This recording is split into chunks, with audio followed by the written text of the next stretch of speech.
안녕하세요. 독고일입니다. 시작하도록 할게요. 자, 오늘은 이제 특질 이론부터 시작을 하는데, 자, 그러면 궁금한 점이 생겨요. 특질이 뭘까? 기질 같은 얘기, 체질 같은 얘기는 들어봤는데, 특질이 뭘까라는 생각은 한번 해보시지 않으셨나요? 체질 이러면 사상의학 해가지고, 태양인, 그쵸? 태음인, 소양인, 소음인, 이런 것들이 있더라고요.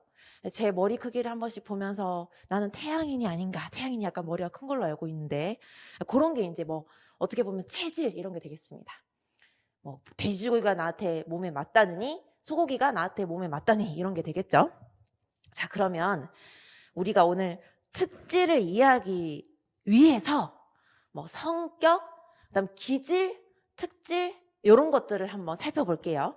대신에 이제 시험에는 특질 학파의 올포트와 카텔의 특질에 뭐가 해당되냐 이런 내용이 나오지 기질, 성격 이런 거는 묻지 않으니까 그냥 딱 요 부분은 재미로만 들으시면 되겠어요. 왜냐하면 나중에 여러분이 상담교사가 돼서 이제 학생들한테 특질 학파의 올포트가 말하기를 이렇게 해서 얘기를 했는데 학생이 특질이 뭐예요, 선생님? 체질이에요? 기질이에요? 다혈질? 이렇게 묻게 되면 여러분도 내가 좀 약간 아는 척을 하고 싶은 저는 그래요. 저는 아는 척 되게 하는 거 좋아해가지고 그렇게 말하고 싶어서 한번 여러분한테 쩌리로 한번 얘기를 해드릴게요. 그러니까 특질이라는 의미만 우리가 머릿속에 가진 채 이거는 외우지 마세요.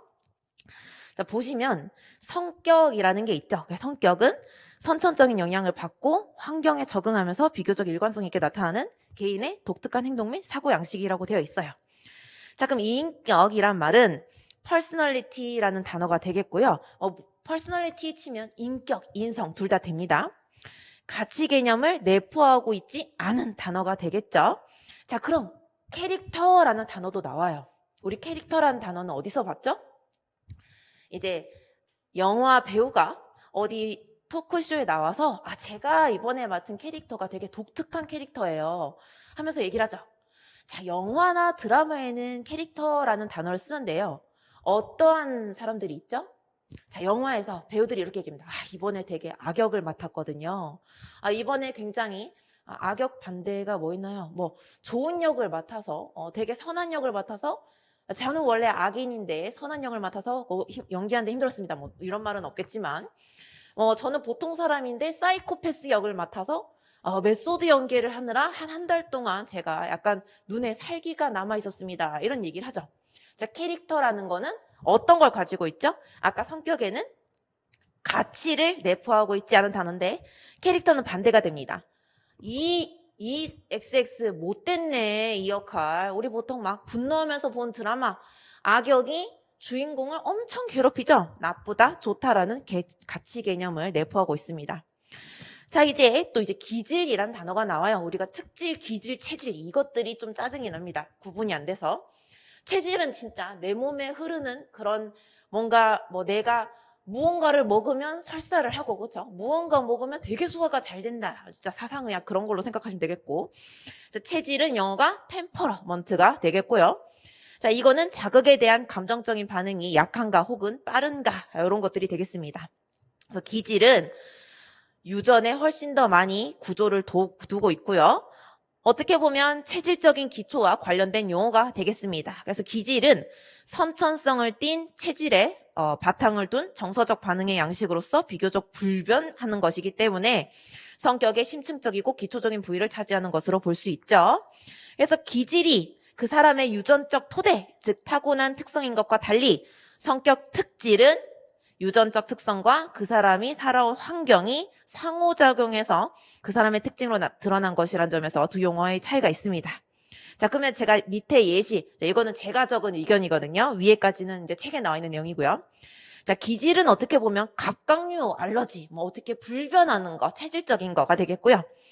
특질은 저는 여러분이 저를 봤을 때 제가 언제나 제 입으로 말했지만 저 굉장히 외향적이고요. 다이나믹한 스포츠 좋아하고 놀이기구 못하는 거 없고요.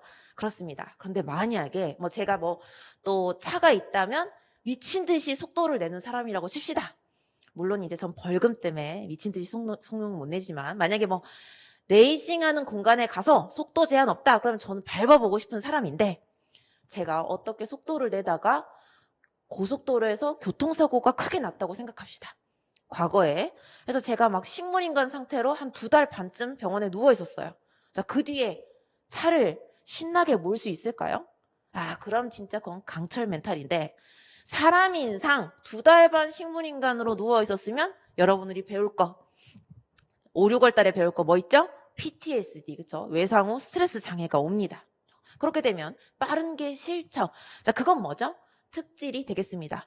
왜요? 내 갑각류 알러지는 내가 어떠한 경험을 했던 아무리 맛있어도 게딱지가 아무리 맛있어도 내 몸에 알러지는 나타나지만 특질은 한 번 시급하고 나면 좀 줄어드는 것이 되겠죠. 그래서 특질은 사회 환경이랑 작용을 해서 바뀔 수도 있다, 변할 수도 있다. 이렇게 생각하시면 되겠습니다. 그래서 밑에 특질 한번 볼게요. 아, 여기 이제 야한 영화 나오면 또, 선생님의 의견이 들어간 거 아닙니까? 라고 하실 텐데, 아니, 이건 제가 어떤 책에 있는 거를 갖고 왔습니다. 자, A씨가 남자더라고요. 평소 자동차 경주와 암벽 등반을 즐기고 스포츠를 관람할 때 열광적으로 응원하며 공포영화나 야한 영화를 좋아하고 우리 또 이 사람만 야한 영화 좋아하는 거 아니잖아요. 우리 한 번씩 19금 영화 나오면 또 사람들이 오 이러면서 수위가 세대 하면서 또 개떼같이 달려듭니다. 그래서 이 사람만 좋아하는 건 아닌 것 같고 야한 영화를 좋아하고 빈번히 포금을 한다고 가정할 때, 자, 이런 남자를 봤어요. A씨는 다양한 자극 상황에서 강렬한 감각을 추구하는 일관된 반응을 보이고 있으므로 감각 추구의 특질을 가진 것으로 평가할 수 있죠. 미안한데 우리 언니, 언니랑 저랑 항상 하는 말이 뭔가 우리는 유전적으로 엄마 아빠가 고루고루 섞었어야 되는 건데 서로 반대의 특질만 남겨놓은 것 같다. 제가 이렇게 외향적이고 말이 많은 만큼 우리 언니는 굉장히 여성적이고 소극적입니다. 그래서 이제 우리 언니 같은 경우에는 자동차 경주, 자동차 거의 뭐 한 시속 35km로 모는 것 같아요. 모든 구역을 다 어린이 구역처럼 30km 이하로 몰고 있습니다. 암벽 등반, 암벽을 본 적도 없는 것 같아요, 우리 언니는. 스포츠 관람, 뭐 한때 비밀인데 약간 스포츠 선수 누구 좋아해가지고 보는 거 봤는데 우리 언니 워낙 옛날 사람이라 말하면 모를 정도로 뭐 우지원 이런 사람이 있습니다. 비밀이에요. 열광적으로 응원한 것도 아니고 그냥 속으로만 이렇게 몰래 응원을 하더라고. 공포영화 우리 언니 못 보고요. 야한 영화 태어나서 본 적 없을 것 같아요. 우리 언니는. 자, 우리 언니 빈번히 포금 와인 한두 잔 마시는 거 그걸로 끝. 그래서 이제 언니는 어떤 사람이죠? 특질이 이 A씨와 반대된 사람이 되겠죠. 저는 어떤 사람인 것 같아요? 이 A씨랑 비슷한 사람이 되겠습니다.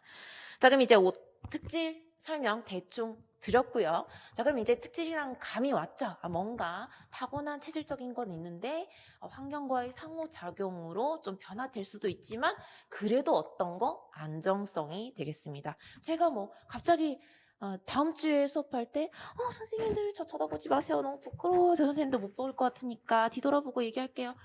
제가 목소리 좀 작아도 볼륨을 키워서 봐주세요. 제가 너무 부끄러워서 이럴 것 같진 않잖아요. 그렇죠? 별로 변화가 크게 없는 안정성이 되겠습니다.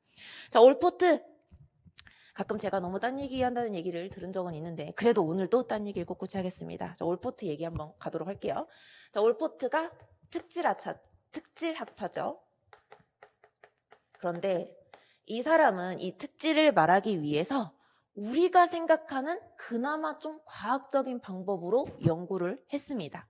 그럼 누구랑 비교를 할까요? 자, 우리 심리학의 대가 중에서 가장 비과학적인 분 누구죠? 과학을 쓴 적이 없는 프로이트 얘기를 한번 해볼게요. 자, 프로이트가 53세 때요. 올포트가 22세였습니다.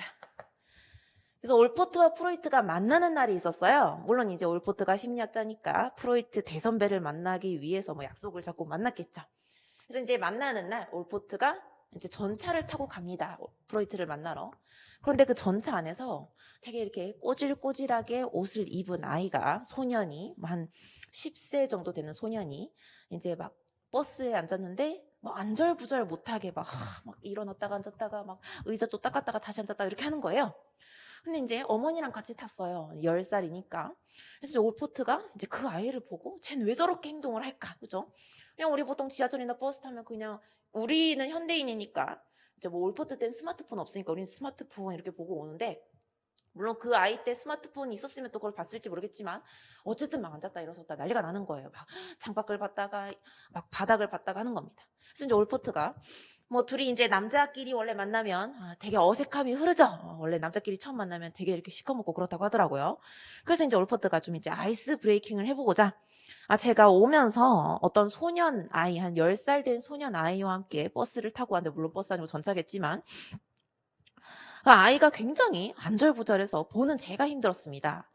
어머니가 옆에 있었는데, 아무래도 어머니가 이 아이를 오늘 출발하기 전에 혼을 냈거나, 아니면 약간 꼬질꼬질한 거 보니까 엄마가 막 이거 씻어 놓으라 그랬는데 애가 안 씻어서 뭐 급하게 출발을 해야 되겠고, 이렇게 해서 애가 좀 많이 안절부절했던 걸까요? 엄마한테 혼났던 거겠죠? 라고 물었더니, 프로이트 왈 뭐랄게요. 비과하게 이제 좀 약간 선구자죠. 그 소년이 당신입니까? 이렇게 물은 거예요. 그래서 올포트가 손절해야겠다. 이건 아니다. 아니 무슨 약간 성격을 좀 이렇게 과학적으로 좀 보고 관찰하고 이래야지. 뭘 내가 그 아이 얘기를 꺼냈는데 그 소년이 나고 이 사람 너무 그런 거에 좀 심취해 있네. 이런 생각을 했다고 합니다. 자, 그러면 적어도 프로이트보다는 성격에 대해서 좀 더 다른 사람들, 많은 사람들을 관찰하고 만들어낸 것이 되겠죠. 그럼 이제 특질 진짜 들어가도록 할게요. We took many years ago when I said to you we would never grow old.